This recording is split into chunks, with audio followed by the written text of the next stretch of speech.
Hello, beautiful friends. For some reason this morning I felt called to share an experience I went through after my Kundalini awakening. And I share this in the hope that it might, shed some light on what's happening if you're going through a spiritual awakening right now, and if you're feeling confused, because this experience for me was so disconcerting and so confusing, and I honestly felt like I was losing my mind.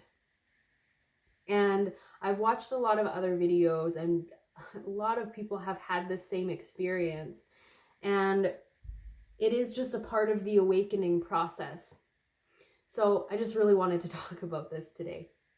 So as for those of you who don't know, I went through a spontaneous Kundalini awakening in 2015, and I'll put a link up here or up here where you can go and watch my video outlining what that experience was like. But this experience happened in the weeks following the Kundalini awakening, and I honestly thought that I was going crazy. But what I realized now was that I was just experiencing a split between my ego mind and my observer mind.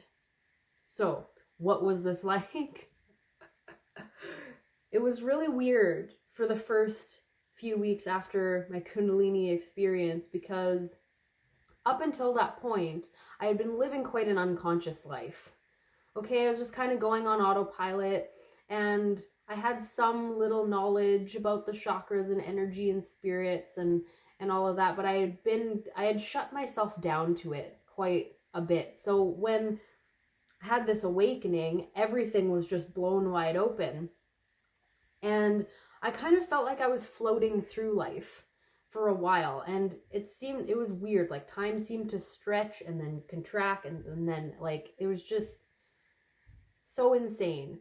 And like I said in one of my other videos, I didn't really have guidance through this, so I was just kind of like floating around through this experience, thinking that I was going crazy and not really knowing what to do. But I digress, as usual. What I experienced was kind of floating through my life and watching myself go through life on autopilot the way I had been living. So it was like there were these two parts of me within my consciousness. And one was down here, living on autopilot and talking and talking and talking and having all these opinions about all these things. And then the other part of me was up here, watching and observing the little one running around life, talking. And it was weird because I definitely felt like I was up here. I felt a disconnect from who I was. And I was just watching myself and just being like, whoa, man, like, you don't actually believe that. And you just said that to win an argument. And you just said that so that somebody will like you. And that's not actually who you are. And like, why are we doing this? Why are we acting like this? Why are we going through life like this in an inauthentic way? In a bunch of inauthentic ways. Why? And I just started questioning everything that I was doing in my life. And like, nothing made sense. And this split that I was experiencing was what was making me feel crazy. I was like, okay, so I'm obviously this one and also this one. So how do I bring these two more in line?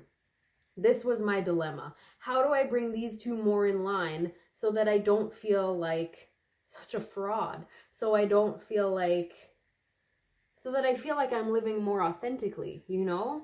And looking back on this, I really believe that this is why we can have such intense awakenings that shake us up like that, is to bring us back into alignment with our true path and with what our souls are actually here to do. So without even really realizing what I was doing, I decided, okay, I have to start living my truth more, because that is the only way that I can bring these two together and not feel so uncomfortable. So I started living more authentically to ease the discomfort.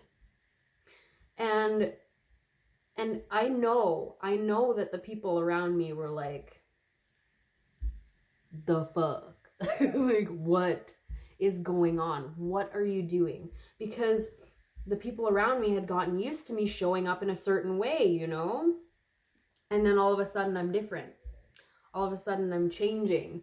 All of a sudden I don't want to smoke as much weed. I don't want to drink as much booze. I don't want to do the same things that I was doing before, and I want more out of my life. It ruffled some feathers, and and it made me so uncomfortable, but it was necessary. It was a necessary part of the process. And it forced me to look at and evaluate all of my beliefs, all of my thought patterns, all of the situations that I was in, all of the relationships that I was in. It made me really start to look at my entire life and what I had created up to that point. And yeah, so then I started just saying what was on my mind and expressing what I needed and restructuring my life. And I fumbled a lot because I wasn't used to speaking my truth. I was used to people pleasing, like almost at any cost, especially if it meant that I would sacrifice myself and my peace to make someone else happy. I would do it. But I couldn't do it anymore because it felt like I was injuring myself spiritually and emotionally. And so I fumbled a lot through that process. I didn't know how to handle it. I didn't really have anyone to talk to about it because I thought I was going crazy. But at the same time, it felt like this was just necessary. I had to restructure my life and I had to start showing up differently so that I could feel more balanced and more aligned in my center. And so the years following that were such a wild ride. I just got to the point where I was like, okay, I have to just live in integrity and face whatever kinds of consequences that's going to bring in my life. Because I can't keep living the way that I was living. I just couldn't anymore. And it became unacceptable to numb myself and to numb my emotions and my feelings and my experience. So I began facing my shadow head on. And it was freaking scary. Okay, it was freaking scary at first. Like, I thought I was getting spiritually attacked. I was getting verbally attacked. You know, it was just like, what in the heck is happening? But I can see it now as like walking through the proverbial fire. You know what I mean? It was just like walking through the fire and letting whatever is not me anymore to just burn away. And here I am. Here I am now.